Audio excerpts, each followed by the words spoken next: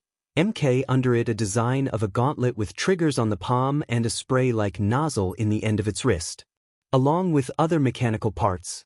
Izuku's head, a spider's greatest weapons is its webs. If I can find a way to make them, this could be a huge game changer for my vigilante knights. In the classroom, 1 week after his fight with 𝐀𝐮𝐭𝐡𝐨𝐫, Izuku is in class at the moment as they were all listening to the teacher go on and on about chemistry. However, he was not paying attention at all. He was instead inside of his own little world as he drew on the pages of his book. He had started to create designs along with new ideas for his identity as Spider-Man, jotting down as much as he could so he wouldn't forget anything. On one page was some designs of a mask and of his old suit and other spider logos and symbols. He had previously an idea for his hero suit, wanting it to resemble All Might, his idol. However, with his new powers he wanted it to now have more spider theme. All of what he had were rough ideas. At the moment he was working on the formula for his web shooters along with other designs for the mechanical parts that would shoot the fluid. Izuku's head, I know I'm a really smart guy. However, I'm surprised that even I was able to come up with something like this. Scientists have been trying to crack down the code for artificial webbing for years, since the late 1990s. Which is considered ancient since this is in the future. So the fact a 15-year-old kid is able to crack the code should be impossible. I wonder though. Izuku then began to mumble to himself, as he did the rest of the class side, and the teacher slowly became annoyed and just deadpanned looking at Izuku.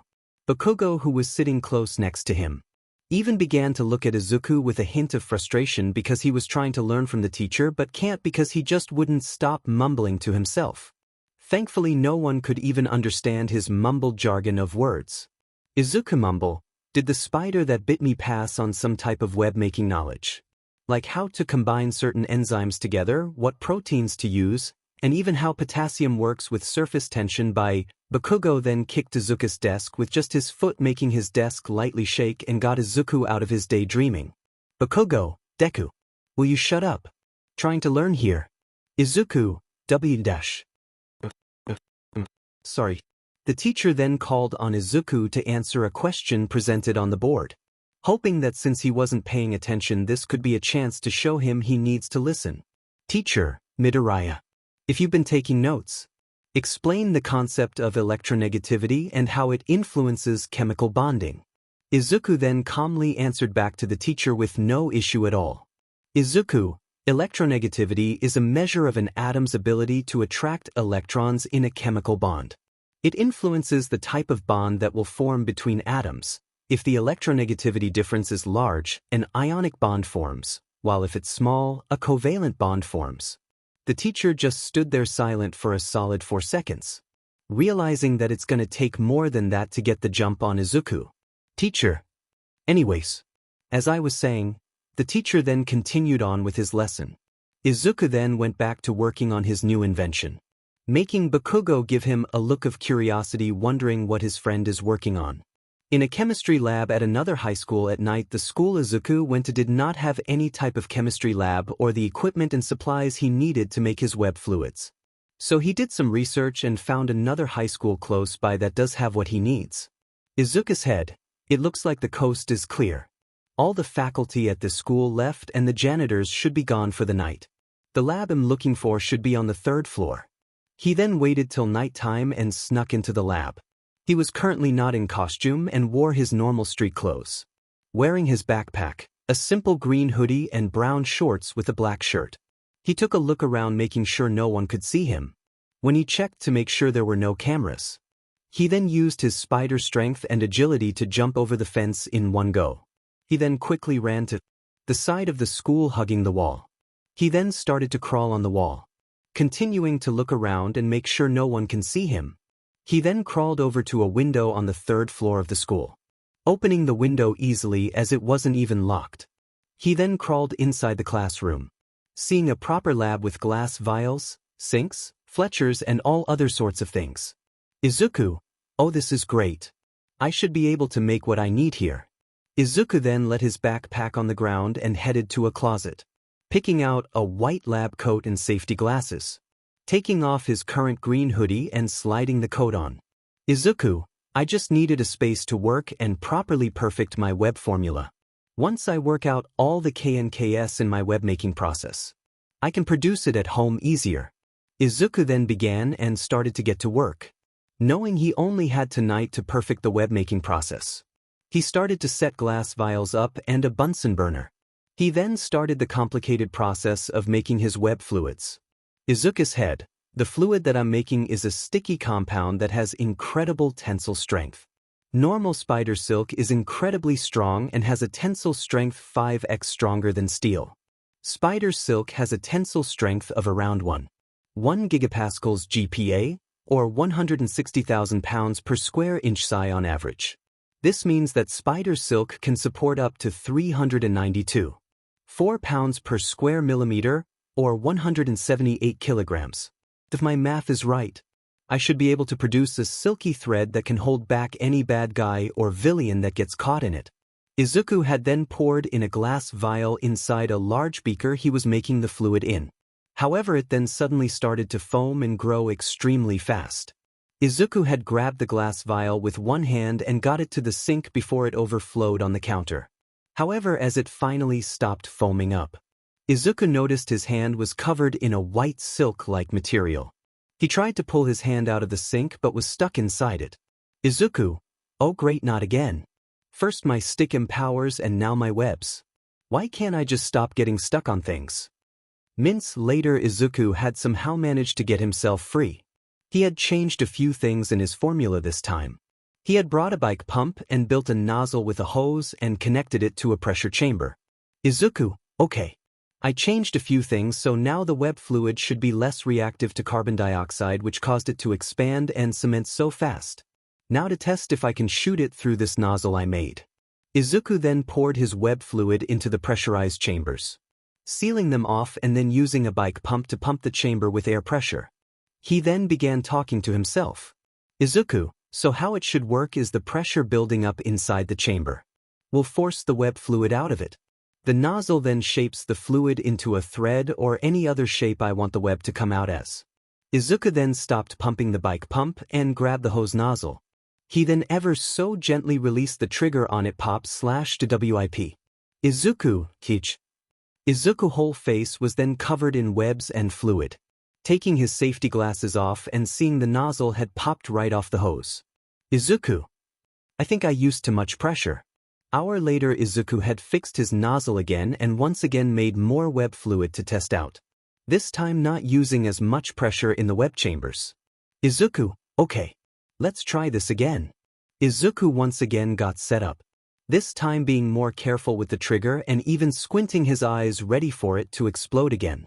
He pressed the trigger making a 𝐻𝗧𝗟𝗘 sound in the room.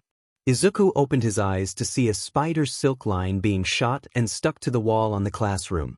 Izuku, yes. Izuku then however saw the web begin to quickly melt and eventually unstick to the wall. Izuku. No. Damn it. It's not sticking enough. Izuku then examined the web line he shot. Seeing it already begin to decompose and degrade in his hands. He then realized the issue. Izuku, sigh. The oxygen in the air is acting on the catalyst too quickly. If I decrease the catalyst inside the web, it should have a longer lifespan. I wanted the webs to be biodegradable and dissolve after a while. So the nozzle works. But it's back to the drawing board with the fluid again. Minutes later, Izuku had once again changed the formula for his fluid. He set up the web chamber, added pressure, and this time aimed the hose nozzle at the roof on a metal support beam. It had successfully shot and stuck to it. Izuku cut the web line off the nozzle and now let the web line hang from the roof. Izuku, okay. So far so good. Izuku then gave the web line a few tucks. Feeling it still hold strong to the support beam. Izuku smiled enthusiastically. Izuku, so far so better. Izuku then grabbed the line and hung on it. Now fully letting it carry his weight. He then even started to hang upside down from the web, smiling at his success. Snap Izuku, 𝐻𝗧𝗟𝗘. Ow frick. My head. Sigh so far. So close. The line had snapped on Izuku and he had fallen head first on the ground since he was upside down. He then laid on the floor looking up. Seeing the anchor that the web line was attached to had broke. Izuku, the webbing isn't sticking enough to surfaces. I need to try a different acid base that will cement harder once exposed to outside air. Grown Izuku had slapped both his hands on his face, groaning at going back to the drawing board yet again with the web formula. Hour later, Izuku was now once again ready for another test run. Izuku, okay. This time the web fluid should be fine. The nozzle and pressure chamber works great. So this time, it should work. Again he aimed the hose nozzle to the ceiling, shooting a web line. It had shot up successfully and attached to the roof support beam. Izuku, okay. It's attached successfully. He then tugged at the line more now than before, using more strength to hopefully make sure it sticks this time. Izuku, okay. This is holding up pretty well. Once he finished tugging at it, he once again grabbed onto the web line and hung from it with his hands. The line was still attached to the ceiling and able to hold Izuku's body weight. Izuku. Holy CRP. I did it. He then started to lightly swing from the line, using his legs as momentum. He smiled and laughed at his success in creating a synthetic spider web. Izuku, ha, I did it. I made web fluid. I just did what could not have been done for the last 110 years. The next day in the Izuku's room, Izuku had written down and recorded the process he used to create his web fluid so he can replicate the process at home and make more. The only issue he is gonna have is getting the materials he needs to synthesize his webbing. Now came the next part, creating wrist-mounted pressurized web shooters. Izuku was currently wearing some PJ briefs and plain gray shirt. Izuku was currently tinkering with on his desk his web shooters, using supplies from his dad's toolbox and what he is borrowing from the maintenance crew in the apartment building he lives at, along with finding the supplies he needed at a junkyard on the beach. Izuku's head, I got lucky finding a lot of junk at the beach this morning. I was able to pull buttons, some sensor buttons from a robot vacuum, a box of cartridges, and spare metal and wiring from a fridge and laundry machine. I even was able to use a microwave's motherboard and convert it into a mini timer mechanism for my web shooter. Izuku's head, the idea is the same thing as before, using air pressure to shoot fluid out. However, the issue is finding the right mixture of fluid and air. If I try to store too much fluid and not enough air, I won't be able to have enough range for my webs and run out of pressure before I do webs. On the other hand, I don't want to overpressurize the cartridges that they don't have room for any fluid or worse they explode, just as Izuku said that the web cartridge he tried to jam in the shooter accidentally misfired, releasing the web fluid and covering his head and shoulders in webbing. Izuku gonna have to make it easier to reload these things. And maybe decrease the pressure. After he pulled all the webbing off of himself, he then went back to tinkering with his web shooters. After finally making the last adjustments on the clips that attached to each other, locking his shooters on his wrist, he was finally ready to try it out. Izuku's head, I think I finally finished. He then attached both of his web shooters to his wrists, starting to explain in his head how they worked. Izuku's head, I created pretty much a pressurized water guns mounted on my wrists. The web fluid will be ejected through a very thin nozzle that spins the fluid into a web, just like a spider's spinneret on its abdomen. The pressure is released when I double tap my 2 fingers on this electromagnetic trigger mounted near my palm, which requires a specific amount of pressure and 2 clicks so that it shoots a web. That way I don't accidentally fire a web when I grab something or make a fist. Izuku then tried his web shooter out, making the iconic hand gesture with 2 middle fingers in his palm and his pointer, pinky, and thumb all pointing out. Shooting a web at 𝐒𝐮𝐴 sitting on his desk, hitting it and quickly pulling it into his hand. He smiled at his accomplishment. If it wasn't for the fact his mother was still home, he would have yelled out in celebration. Izuku's head, and that's not just all. By twisting and adjusting the nozzle on my web shooters, I can change the stream of fluid to create different type of webbing, like changing the setting on the head of a garden hose. He then started to change the nozzle to create a more goo-like webbing, then making it spread out, and he then started to spray over the goo and rolled it into a ball until eventually he had a web ball in his hand. He then began to bounce it up and down and set it down on his desk. Izuku's head, by changing the way I shoot my webs from thin lines to large broad nets and even paste and glue, I can change the way I spin my webs, creating different shapes and tools. Izuku's head, the possibilities are endless. However, it's going to take some practice and getting used to before I get good at making different types of webs. Actually, maybe I could create other gadgets that could create different webs as well. Izuku then grabbed an old briefcase in his closet and opened it, revealing his thrift shop spider costume. Izuku's head, I guess I need to save those ideas for the future. Now it's time I finally test these web shooters out in the field. The next day in the city of 𝐴𝐵, Izuku was walking the streets in his casual clothes, wearing a blue hoodie and cargo shorts, wearing his yellow backpack. He then casually strolled into an alleyway, taking quick glances behind him and around himself to make sure nobody was around. He then took his backpack off, opening it, revealing his spider costume. Izuku's head, it's finally time. I can't wait to try out and see what these web shooters can do. He started to take his clothes off, changing in the alleyway, starting to feel the cool breeze and feeling vulnerable and exposed being in just his boxers in public. Izuku's head, maybe I should look into getting a costume I can actually fit underneath my clothes.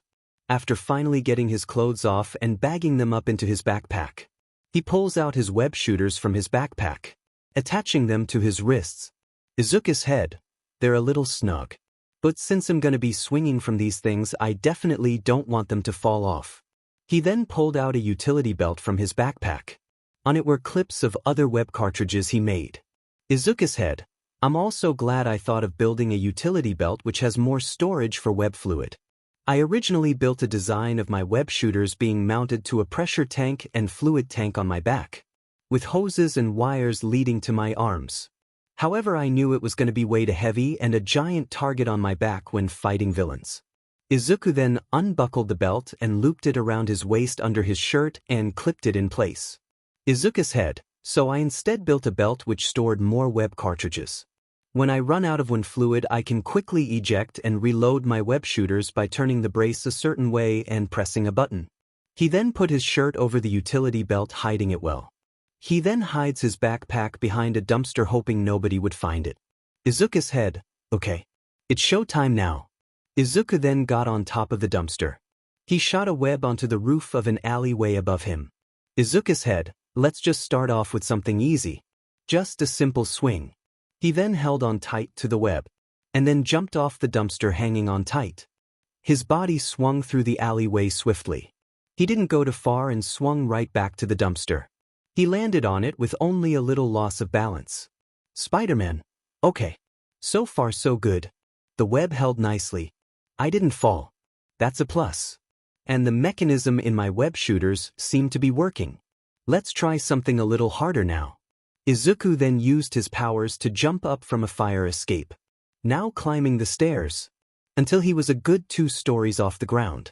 He then held his hand out again. Now being a little higher, he got more nervous. Spider-Man. Okay, Midoriya. You can do this. Let's just try to swing. And come right back. Get used to being high off the ground and swinging. He then sat on the outside edge of the fire escape. Izuku shot a web line again to the alleyway roof ledge. He held on tight to the webbing, taking a deep breath, before he let himself fall off the fire escape one again. He flew through the air. However, above him the brick ledge his web was attached to suddenly broke, making him fall. Spider-Man, ah shit. Izuku then tried to shoot another web line. However, instead of hitting a solid wall or roof or building, it grabbed a flower pot on someone's window garden, pulling it off as Izuku fell. Izuku, using his agility, was able to maneuver and land on his feet. Spider-Man, that was pot shatter. A pot had then landed on Izuku's head, shattering on impact and spreading soil and a yellow flower on him. Izuku never reacted or flinched. Instead stood still and staring at a wall, only saying, Spider-Man. Izuku then shook his head and the dirt from the flower pot off of himself. Spider-Man. Okay. Maybe web swinging will be a little harder than I thought. I just need to practice. He then jumped and clung to the wall on an alleyway, climbing halfway up the 4-story building. Spider-Man. At least I'm getting better at wall crawling. Izuku then perched on the wall where he was at, having a clear path of an alleyway in front of him, ready to try again. Spider-Man. Okay. This time I'm gonna try swinging from one web and making another to swing on. All those hours playing Grapple Man on my phone are gonna finally pay off. Izuku then launched a web to the wall of an alleyway, tugging on it and seeing it hold well. He then let go of the wall he clung to with his stick-em powers. He swung through the air and alleyway, feeling the momentum in his gut. Izuku's head. Okay, here goes the second swing. Izuku then, with one hand out still hanging onto the web, shot another web line to an opposite alley wall. He then let himself fall and was holding himself in the air with 2 webs. He then let the previous web line go, now swinging in the air again. Spider-Man, it worked. I did it. Izuku then got ready for another swing, shooting a web again and swinging through the alley. Spider-Man, I can't believe I'm actually doing this. This is so awesome. He then continued this over and over, getting used to the repeated process of swiping, catching, swinging, and releasing. Spider-Man. Okay. I think I got the hang of this. Now to really test what I can do. Izuku then eventually swung onto the side of a taller office building, now climbing the glass tower. On his way up, he had gotten some looks of the office people inside, watching him climb up the building with ease.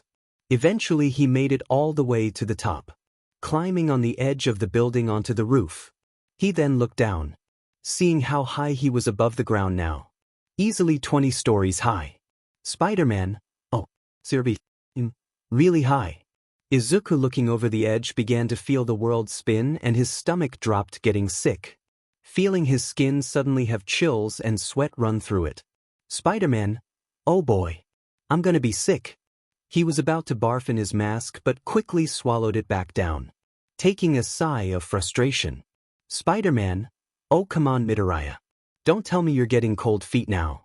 I didn't even know I was scared of heights until now. Izuku started to face slap himself, trying to get it together. Spider-Man, you've already made it this far. You're not backing down now.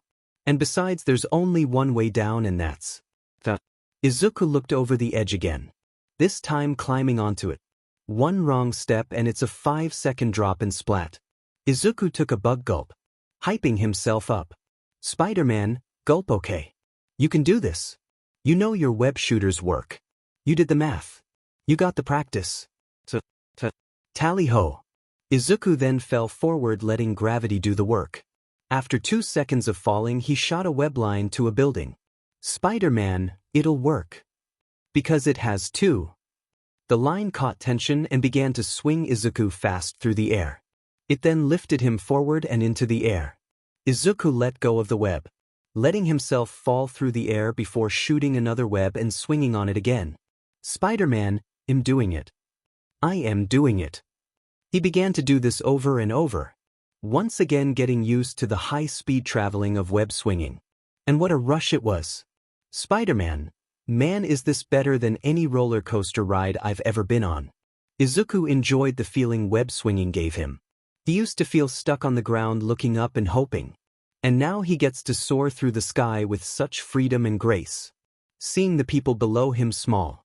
Spider-Man, if only the other kids at school could see me now. Going from quirkless nobody to boy genius who creates web swinging. Izuku, however, was too busy enjoying his accomplishment. He failed to see the dead end he was swinging towards, leading to a billboard. As he shot his last web shot onto a building, he realized his mistake. Spider-Man, 𝐬𝐶RP. How do we turn? Izuku tried to shoot a web line to the side but entirely missed a building due to him panicking. He then swung face first right into a billboard advertising dental care, going splat onto the building and letting go of his web. Sliding down the billboard, he landed on the ground in a painful grunt, laying on his back groaning in pain. Spider-Man, groan. Me and my big fat mouth. Hour later in the neighborhood of Midoriya apartment complex, it was now later on in the day, getting close to nighttime. Izuku was currently swinging through his neighborhood heading on back home. Spider-Man, I can't believe someone stole my backpack. Now I gotta sneak in through my room and get a change of clothes and climb back out into the front door so Mom doesn't suspect anything. Izuku had then swung and landed onto the wall to the apartment building he lives in, starting to climb towards the window to his room. Spider-Man. And now I need a new backpack too. Izuku, using his stick M powers, clung onto the glass of his window, opening it carefully to not make any noise. He then started to crawl from the outside onto the roof of his room. Seeing the door to his room open, he crawled over on the roof and shot a web line onto the door, able to see his mother in the kitchen through a small glance. Slowly and carefully shutting it, he then with one hand dropped himself onto the ground of his room, staring at the door. Izuku then took his mask off, taking a deep breath of relief. He then turned around, suddenly freezing where he stood, seeing his friend Bakugo on his desk studying. Bakugo, Izuku. They both stood there dead silent, both shocked to see each other. Bakugo, dead. Izuku quickly shushed his friend, trying to get him to shut up. However, it was too late. Inko, Katsuki, did you say something? Inko had heard Bakugo and started to go into his room. Izuku quickly jumped onto the roof, making a loud thump noise. However, he was able to dodge the sights of Inko. He now clung onto the roof and wall above Inko. Bakugo, currently awe-struck at the sight in front of him. Inko, did you say something, Katsuki? Bakugo, Bakugo's head, what the hell should I say? Izuku pleaded with his eyes and face at Bakugo, trying to convey to not say anything. Bakugo, I was saying, where the hell heck is I mean Izuku? Inko, I really appreciate you holding your tongue and trying not to curse or swear around me. But you really shouldn't be talking like that on instinct in the first place, Katsuki. It's bad manners. Bakugo tried to brush the comment about his language off, knowing if she could see her son right above him, she would be having a fit over that instead. Bakugo, right? I'll try to do better. Inko, thank you. But yeah, I'm starting to worry too about where Izuku is. It's already 7 p.m. and he's still out late. Do you know what he could be doing out this late? Bakugo just took another look above Inko, seeing Izuku in a spider-themed costume sweating bullets. Bakugo, he's probably out trying new coffee places. Izuku, while above, cringed at Bakugo. Izuku's head, really? Out of all the things? Inko, coffee places. This late? And at his age? Oh no, that's not good at all. I'm gonna have to have a word with him about that. I have had enough patients get AFib from too much caffeine at such a young ages. Anyways, I'm gonna give him a call.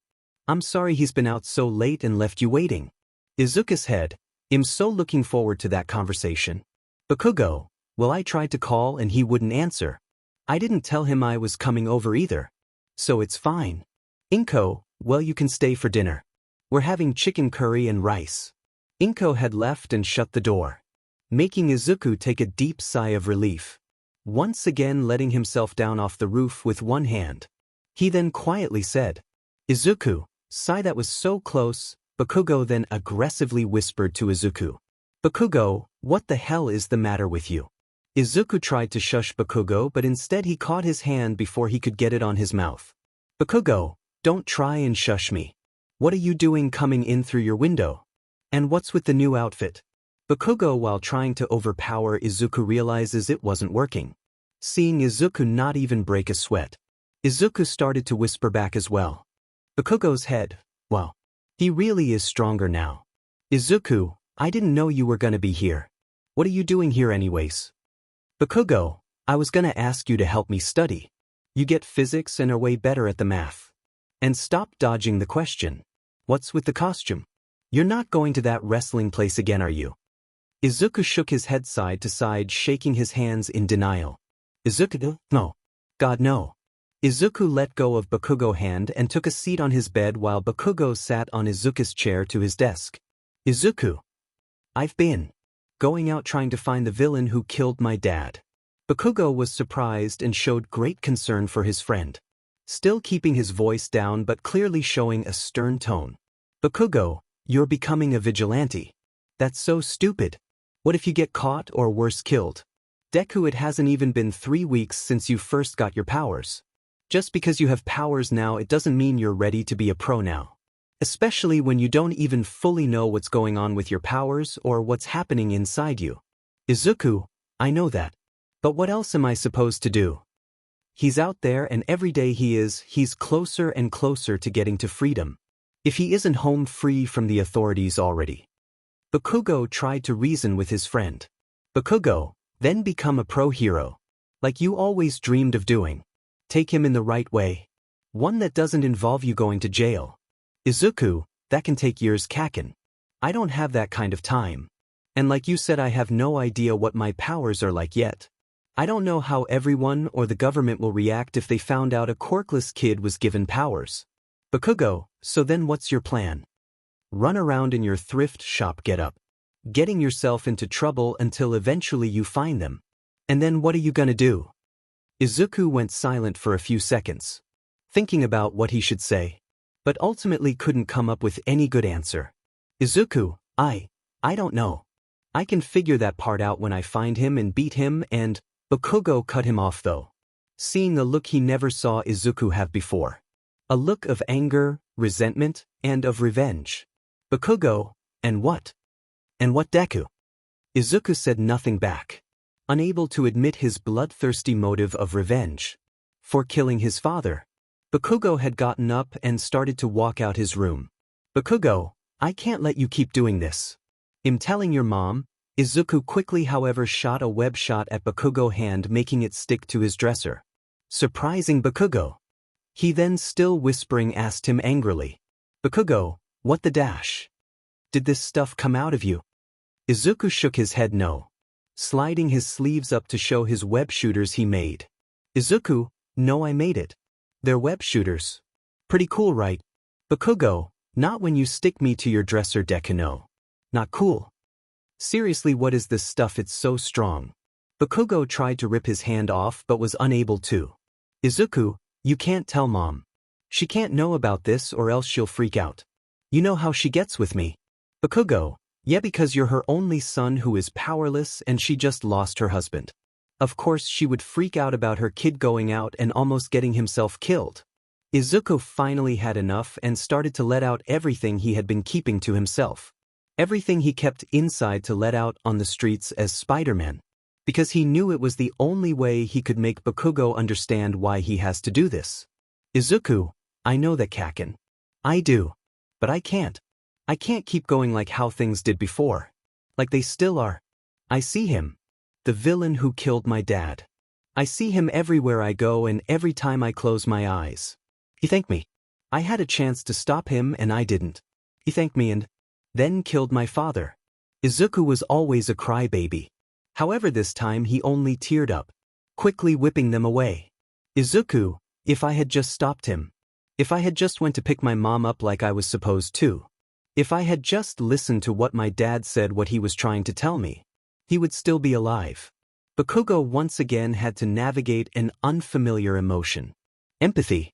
He tried to comfort his friend. The best he could. Bakugo, Midoriya. You didn't kill your dad. That villain did. Izuku wouldn't listen though. Izuku, he always said with great power there must also come great responsibility. He tried to tell me that before he died. I didn't listen, and now because I wasn't responsible, he's dead. He clenched his fist with conviction, staring at his friend dead on and committing to what he said. Izuku, I have a chance now though. I finally have power. Now it's time I take responsibility and take down the monster who killed my dad. I know the risks, but I have to do this, 𝐻𝐿. I have to do this for my dad. Even if it kills me. Bakugo had rubbed his neck looking around, with his other hand still stuck on the dressing drawer from webbing, eventually having a big sigh of defeat. Bakugo, 𝐒𝐮𝐦𝐬𝐵. Izuku, with a few seconds of silence, asked prolongingly. Izuku. Fine as in. Bakugo snapped back, frustrated. Bakugo, fine as in I won't tell 𝐀𝐮𝐭𝐡𝐨𝐫 about your stupid vigilante hobby. Izuku, thank you 𝐻𝐿. Bakugo. Can you get this stuff off of me now? Izuku quickly got up, grabbing a spray bottle from his closet. Izuku, yeah, I made some web dissolvent. Bakugo, so you really made all this? The web stuff and shooters and dissolvent. Izuku, yep. Pretty cool, right? The dissolvent I recently made because I also kept getting myself stuck to my webs. Bakugo then mentioned to Izuku, making sure to clearly state his intentions for the sake of no confusion. Bakugo. This doesn't mean I'm gonna help you. I need to focus on being a pro hero too. If I get caught or involved with you being a vigilante, my chances of going to UA or any other hero school is over. Izuku understood and would never want to hurt his friend's chance as a pro hero. Izuku, I get that. I won't ask you to do any more or get involved. Just keep my secret and don't tell anyone, please. Bakugo then finally pulled his hand out of the webbing, wiping away the web fluid left over on his hand with a towel. He threw it over his shoulder onto the floor, walking to the door. Bakugo, I'm going home. You should also get out of here and head back in the front door so your mom doesn't get suspicious. Izuku smiled at his friend. Despite his tough guy act and all the tough love he gives, he knows he can count on him as a friend. Izuku, yeah, I plan on doing that. Thanks 𝐻𝐿. Bakugo scoffed at Izuku, still believing him to be a fool for trying to be a vigilante. Bakugo. Whatever. After Bakugo had left, Izuku changed into his casual clothes, wearing a green hoodie and black gym shorts. He started to think to himself as he began to crawl back out his window to the ground. Izuku's head, now that I mentioned it earlier. I still don't have a full grasp on my powers or what happened to me. Maybe it would be a good idea to try and find out what's happening to me. You know, make sure I don't mutate into a mutant spider monster or turn into a puddle of cells. Meanwhile, Bakugo was on the sidewalk outside the apartment building, seeing Izuku crawl back into the ground and eventually jump off with a backflip. He then casually walked to the front door of the apartment complex to make his way back upstairs. Bakugo began to think to himself, pondering Izuku's situation. Bakugo head. Did I do the right thing? Should I have stopped him? I honestly don't think I could have. Not without using force. He really is determined to catch the guy who killed his dad. If it were me, I know nothing could stop me from. And if I'm being honest with myself, I really do hope Deku can catch the guy. Bakugo stood still in his path, taking a sigh and looking up at the stars. With everything that happened with Izuku, he also failed to realize that Bakugo is also grieving over the loss of his own father figure. Bakugo, 𝐶𝐮𝐸 old man. This is usually the part you give me some wise advice on what I should do. I know you told me to try and be there for your son, my friend. But should I do it at the expense of my own future? Do you got anything? Bakugo listened to his surroundings in silence. Of course he knew he was walking to himself. And he knew he wasn't gonna get some response from life or the afterlife. And yet, he couldn't help but hope. Sadly, though, there was no message from the universe. So Bakugo continued walking, saddened and looking at the ground. Bakugo, I didn't think so.